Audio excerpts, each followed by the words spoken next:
कौन थी रानी पद्मिनी? क्या वो सिंहल द्वीप की राजकुमारी थी या पुंगलगढ़ की राजकुमारी? क्या है सच्चाई? अब आपको दोनों बातों और तथ्यों को बताते हैं, फिर आप ही बताइए कि कौन सी बात सत्य है। एक समय सिंहल द्वीप वर्तमान श्रीलंका के राजा गंधर्व सेन के चंपावती रानी से एक रूपवती कन्या का जन्म हुआ। वो समय के साथ बड़ी होती है और वो बहुत ही सुंदर व रूपवान राजकुमारी, जिसके पास एक हीरामन नाम का तोता था जो बोलता था। एक दिन तोता रास्ता भटक जाता है और एक बहेलिये के हाथों पकड़ा जाता है। बहेलिया उस तोते को एक ब्राह्मण को बेच देता है। ब्राह्मण उस तोते को मेवाड़ महाराणा रावल रतन सिंह को 1 लाख रुपए में बेच देता। एक दिन रतन सिंह की रानी कनकावती ने तैयार होकर तोते से पूछा कि मैं कैसी लग रही हूँ। तोता बोला, जिस सरोवर में हंस नहीं आते वहाँ बुलबुल को ही हंस समझा जाता है। तब वहाँ खड़े रतन सिंह सब कुछ सुन रहे थे और उन्होंने तोते से रूपवान व सुंदर राजकुमारी के बारे में पूछा। तो तोते ने बताया कि सिंहल द्वीप के राजा गंधर्व सेन की राजकुमारी पद्मिनी अत्यंत सुंदर और रूपवती राजकुमारी है तथा रतन सिंह उसको पाने के लिए लालायित होता है। जब पता करने पर एक ब्राह्मण राजा को पद्मिनी का फोटो बताते हैं तथा राजा उसको पाने के लिए साधु का रूप बनाकर वहां से रवाना हो जाता है।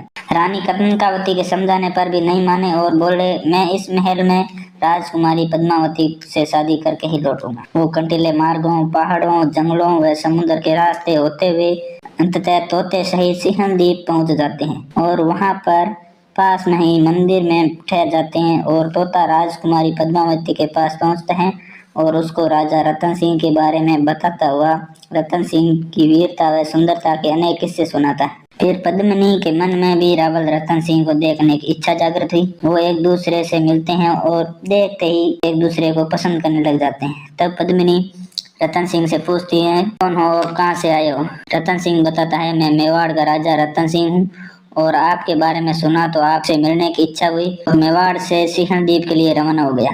फिर पद्मिनी बोलती है, मैं भी तुमसे तुम्हारे गोरे शरीर और कद काठी को पसंद करती हूँ। और फिर दोनों महाराजा गंधर्व सेन से मिलते हैं तथा गंधर्व से मान जाते हैं और फिर अपनी पुत्री पद्मिनी की शादी रावल रतन सिंह से कर देते हैं और वो मेवाड़ वापस आ जाते हैं। एक दिन रावल रतन सिंह राघव चेतनी नामक तांत्रिक को अपमानित करके अपने राज्य से निकाल देते हैं।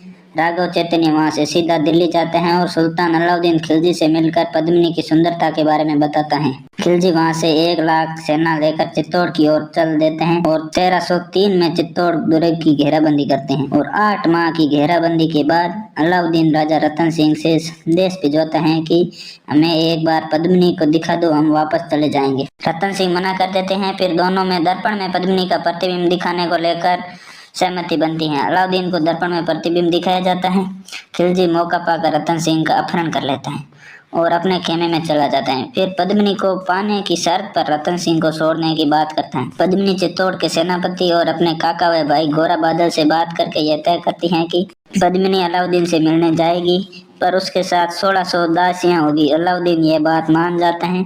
फिर प्रत्येक पालकी में एक सेना तथा सैनिक पालकी को उठाने के लिए रवाना हो जाते हैं और अलाउद्दीन से मिलते हैं। इस प्रकार 1000 की सेना उनके साथ होती है। पद्मिनी अंतिम बार रतन सिंह से मिलने की इच्छा जागृत करती है। खिलजी अनुमति दे देते हैं और पद्मिनी रतन सिंह से मिलने जाती हैं। सैनिक मौका देख करके वहां से रतन सिंह को लेकर निकल जाते हैं और वापस दुर्ग में चले जाते हैं। फिर दुर्ग में आकर पद्मिनी ने दुर्ग के दरवाजे बंद करवा दिए।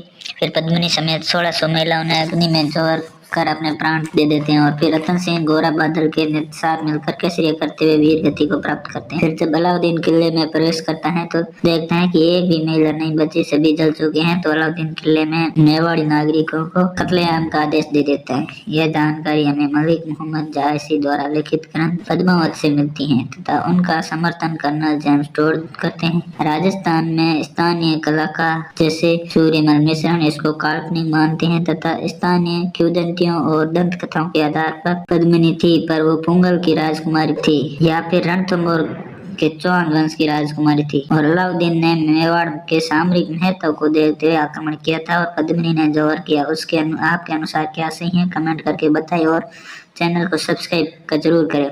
वीडियो को लाइक और शेयर कर अपने दोस्तों के साथ शेयर करना ना भूलें।